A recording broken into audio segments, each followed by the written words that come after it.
이 세상에는 이제 생각할 수 없는 그런 가정들이 있지요. 그 가정들이 이제 뭐냐면 제일 큰 가정은 내가 만약에 이 세상에 없다면 이런 가정이 있을 수 있고요. 또 저는 어렸을 때 이런 가정을 해봤어요.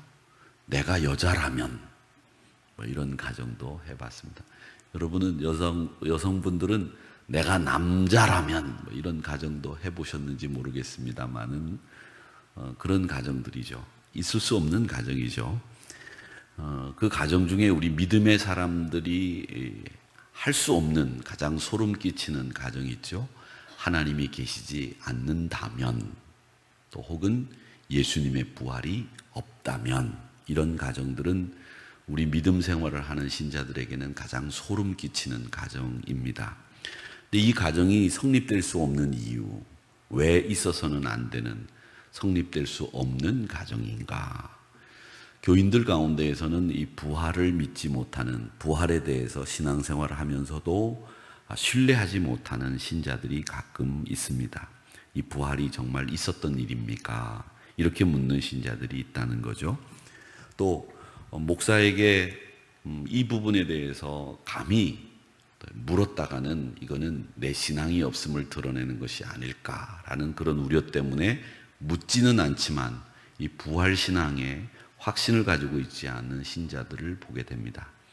목사로서 이 부활 신앙이 없는 신자를 보는 것은 그분들에게 이 부활 신앙을 확고하게 심어주는 일이 필요하다, 뭐 이런 생각을 하면 되지만, 만약에 죽음을 앞두고 임종의 순간에도 이 부활 신앙에 대한 확신이 없는 신자를 만나는 것은 목사에게서는 정말 끔찍한 일이다라는 생각을 합니다.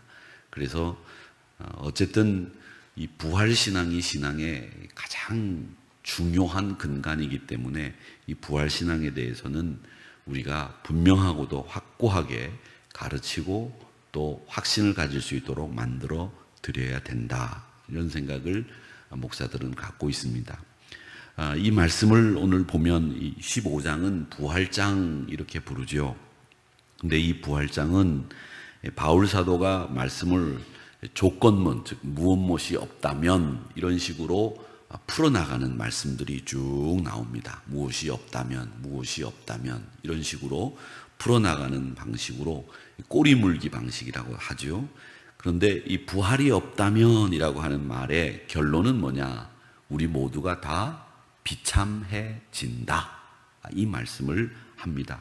심지어 하나님도 거짓말장이가 되고 또 우리가 전한 복음도 헛것이다, 이렇게 말씀을 하면서 부활은 확실히 있다라는 이야기를 하시고 있습니다. 자, 그러면 부활이 없다면, 죽은 자의 부활이 없다면 이라고 하는 이 가정하에서 어떻게 이야기를 풀어나가느냐?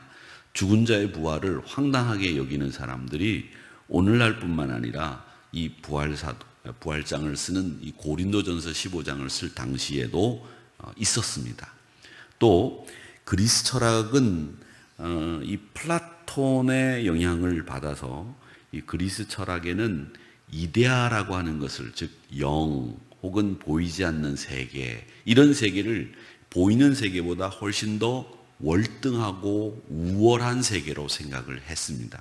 그래서 영의 세계는 굉장히 소중하고 그 영의 세계는 고귀하고 영의 세계는 우리가 상상할 수 없는 이런 기쁨들이 주어지는 곳, 이런 생각을 가지고 있었기 때문에 이 육신은 죽든지 말든지 살든지 죽든지 이런 것에 대해서는 그리스 철학은 신경을 쓰지 않았다는 겁니다. 이런 영향을 받아서 교회 안에서도 복음의 증거는 부활이 있다, 우리가 부활한다, 이렇게 이야기하지만 세상의 사고방식과 철학을 더 소중하게 생각하는 보통의 교인들은 부활은 없지, 이렇게 생각하면서 신앙생활을 했다는 겁니다. 그래서 바울 사도는 그렇지 않다라고 하는 것을 가정을 쓰면서 꼬리 물기식으로 이 이야기를 펼쳐나가고 있는데, 제일 먼저는 부활이 없으면 예수님, 우리의 구원자이신 예수님의 부활도 없다는 겁니다. 예수님도 사람의 몸으로 존재했고 십자가에 죽었기 때문에 이 예수님의 부활은 믿을 수가 없다. 만약에 그렇게 믿을 수 없다면 바울을 포함한 전도자들의 증거와 선포가 다 헛것이고 여러분, 이 이야기를 듣는 여러분의 믿음도 헛것이다 라는 이야기를 14절에서 하고 있습니다. 그래서 이 14절 말씀에 보면 그리스도께서 만일, 이 가정법이죠. 만일 다시 살아나지 못하셨으면 우리가 전파하는 것도 헛것, 너희 믿음도 헛것, 이렇게 이야기를 하면서 이 부활이 없다고 인정하면 너희 믿음, 우리가 증거하는 거, 제가 설교하는 거 다 헛것이라는 거죠. 그렇기 때문에 우리는 이 헛것인 이 일을 지금까지 헛것으로 생각하지 않고 해왔기 때문에 우리는 부활을 확실하게 믿고 그 부활의 주인공들이 되어야 된다. 이렇게 이야기를 합니다. 자, 그 다음에 또 부활이 없다면 15절 말씀에 보면 뭐라고 얘기하느냐 하면 이렇게 이야기합니다. 우리는 하나님을 대적해서 거짓말한 것이 된다. 이렇게 이야기하면서 바울은 하나님이 예수를 다시 살리셨다고 선포했는데 내가 바울이 예수를 다시 살리셨다고 하나님이 다시 살리셨다고 선포한 이것도 거짓말이 될 것이고 이것도 하나님과 대적하는 일이 된다. 부활이 없으면 복음과 관련해서 바울과 독자들에게는 물론이고 심지어 하나님을 앞에서도 대적하게 되는 것이고 이 모든 것이 다 거짓말이다. 이렇게 이야기합니다. 그래서 14절과 15절의 말씀에 보면 부활이 없다면 헛것이 되는 이야기들을 기록해 두고 있습니다. 그 헛것이 되는 것이 뭐냐? 사도의 가르침이 헛것이고 믿음이 헛것이고 사도들의 증거가 헛것이고 하나님을 대적하게 되는 것이고 이렇게 이야기를 하면서 이 부활이 가망 없는 사건이 아니고 그 사건이 만약 가망 없는 사건이라면 예수님은 지금 썩은 채로 무덤에 있어야 된다. 부활이 없다면 제일 중요한 게 뭐냐면 부활이 없다면 우리는 아직도 죄 가운데 있다라는 겁니다. 근데 우리가 죄를 대속받고 구원받았다라고 하는 것은 부활이 있다고 하는 증거다. 그 부활이 있기 때문에 죄의 권세, 어둠의 권세, 죽음의 권세를 이긴 거다. 그 죽음의 권세를 이기지 못하면 부활이 없는 거야. 그러니까 죽음의 권세를 이긴 것은 부활이 있다는 것이고 죽음의 권세를 이긴 너희들이 죄에서 노임받을 수 있었던 거야. 이렇게 이야기를 하고 있는 겁니다. 그래서 오늘 이 말씀 속에서는 우리 믿음은 부활이라고 하는 믿음, 이 믿음과 신앙 안에서 우리의 믿음이 세워져 가는 거다라는 것을 말씀하고 있습니다. 또 그리스도의 부활이 없다면 우리는 여전히 죄 가운데 있기 때문에 부활의 하나님이 우리를 결국 심판하게 되고 우리가 죄 가운데서 헤어나올 수 있는 길을 만나지 못한다는 겁니다. 그러니까 부활이 없으면 모든 것이 다 헛것이다. 그렇게 이야기를 하면서 18절의 말씀에 보면 그리스도 안에서 잠자는 자도 망하였으리니, 즉 이 말은 우리가 부활이 없이 죽었다고 한다면 그걸로 끝이다. 망한 거다.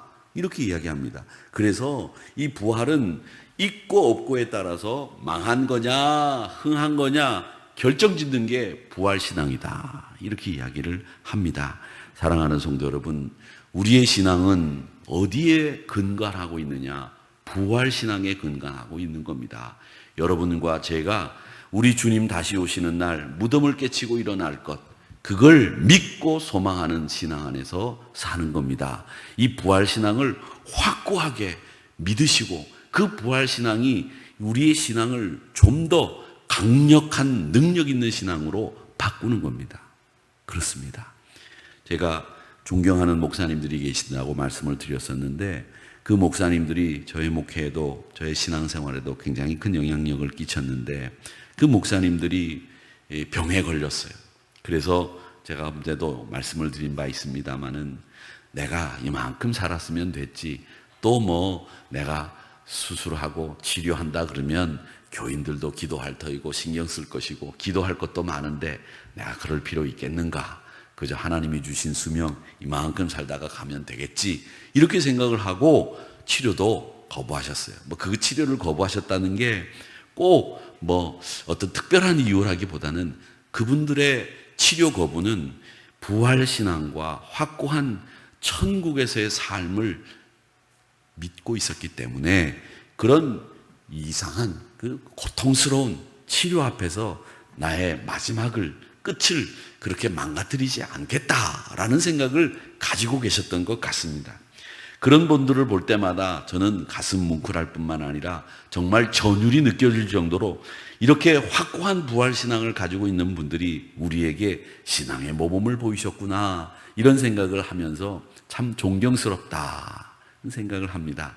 사랑하는 성도 여러분, 우리가 하루하루 죽음을 향해서 다가가고 있지만 그 죽음을 향해서 가고 있는 그 걸음걸음이 부활을 향한 우리의 기쁨이 곧 우리에게 다가온다라고 하는 확신을 가지시고, 내가 이 땅에서 열심히 살아야 되겠고 건강하게 살아야 되겠지만 죽음이 우리 앞에 딱 맞닥뜨리는 순간에, 그 순간에 내가 어떤 모습을 취할 거고 어떤 생각을 갖고 있느냐라고 하는 것이 부활신앙이 있느냐 없느냐에 따라서 확연하게 차이가 난다는 겁니다. 그렇기 때문에 저는 여러분들이 확고한 부활신앙으로 후배들에게 죽음 앞에서 어떤 신앙의 모습들을 보여주어야 하는지를 분명하게 보여주는 여러분들이 되시기를 바랍니다. 그래서 나중 하나님 나라에서 만나게 되는 날 여러분들이 나는 이렇게 했습니다, 나는 이렇게 했습니다, 서로 이야기들을 나누면서 그 천국의 기쁨을 함께 나누게 되기를 주의 이름으로 축원합니다. 여러분, 제가 어제도 우리 장로님 한 분을 다른 데서 만났는데 교회에서 만나다가 다른 데서 만나니까 헐 반갑고 얼마나 친근감이 가고 좋은지 몰라요.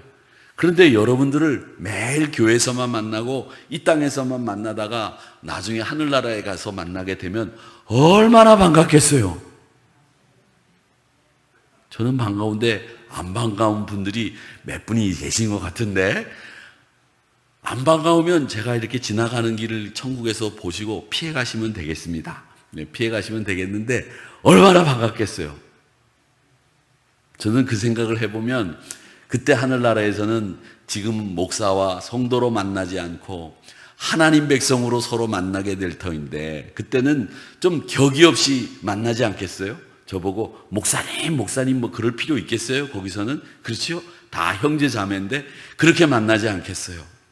그렇게 될 때 또 이렇게 얘기하면 어떤 분들은 그때는 그러면 목사님한테 지금까지는 존댓말 썼는데 그때는 반말 써도 되겠네요, 창룡아, 이렇게 하시는 분들이 있더라고요. 이런 얘기를 사석에서 하면. 그런데 여러분, 그런 얘기를 하더라도 참 즐거운 것은 우리가 그 나라에 가게 될 주인공들이고 하나님 나라 백성들이라고 하는 그 분명하고도 확고한 이 부활신앙을 여러분들이 가지셔야 될 줄로 믿습니다. 자, 그럼 그리스도의 부활이 있기 때문에 우리 안에 어떤 일들이 있느냐? 여러분, 부활이 있기 때문에 이 생의 생이 우리의 생의 전부가 아니라는 겁니다. 부활이 있기 때문에 후일 우리가 만나게 되는 금생의 삶이 우리에게 주어져 있다는 겁니다. 그래서 우리가 예수님 때문에 박해당하고 예수님 때문에 수치당하고 모욕을 당하고 추방을 당하고 가난한 삶을 살게 되더라도 우리는 불쌍하지 않고 어리석지 않고 항상 주님 때문에 우리 안에 누구도 빼앗아갈 수 없는 기쁨을 가지고 산다는 겁니다. 그리고 부활의 신앙이 있기 때문에 우리는 하늘나라를 기준으로 우리 삶을 영위할 수 있다는 겁니다. 이 땅의 삶을 기준으로 우리가 살면 참 어떻게 보면 왜 나는 저런 사람이 되지 못했을까? 왜 나는 저런 사람이 돼서 다른 사람들이 환호하는 사람이 되지 못했을까? 이런 후회와 또 이런 회한들이 우리 가슴 속에 차오를 수 있겠지만 우리 믿음의 사람들은 이 나라 기준이 아닙니다. 하나님 나라 기준이 우리 삶의 기준이라고 하는 거죠. 그 기준으로 살고 있기 때문에 이 세상에서 우리가 치르는 어떤 대가도 하나님 나라에서 누릴 영광과는 비교가 안 된다는 겁니다. 그 영광을 여러분들의 영광이요, 그 기쁨은 여러분들의 기쁨이라고 하는 것을 잊지 마시기를 바랍니다. 그래서 이 땅에서 사시는데 부활의 소망을 내 산 소망으로 딱 삼고 그리스도를 열심히 쫓아가시는 저와 여러분이 되시기를 주님의 이름으로 축원합니다. 그 기쁜 날, 영광의 날을 소망하면서 예수 그 이름을 부르며 살아가는 여러분들이 되시기를 주의 이름으로 축원합니다. 부활이 없으면 복음도 헛것이요, 믿음도 헛것이요, 사도들의 증언도 헛것이며 이 세상에 생명도 없고 소망도 없으며 기쁨도 없습니다. 그러기에 사랑하는 성도 여러분, 우리 하나님은 죄로 죽을 수밖에 없는 우리를 위해서 아들까지 내어주시면서 부활의 소망을 주셨고 우리에게 영원한 생명을 주셨습니다. 그분이 우리 하나님이신 것을 다시 한번 기억하면서 우리 모두가 구원을 이루고 더 성결한 삶을 살기 위해서 믿음의 경주를 잘 감당해야 되겠다는 결단을 이 아침 시간에 하시고 우리 모두 신실한 믿음의 길에서 승리하게 되기를 주님의 이름으로 축원합니다.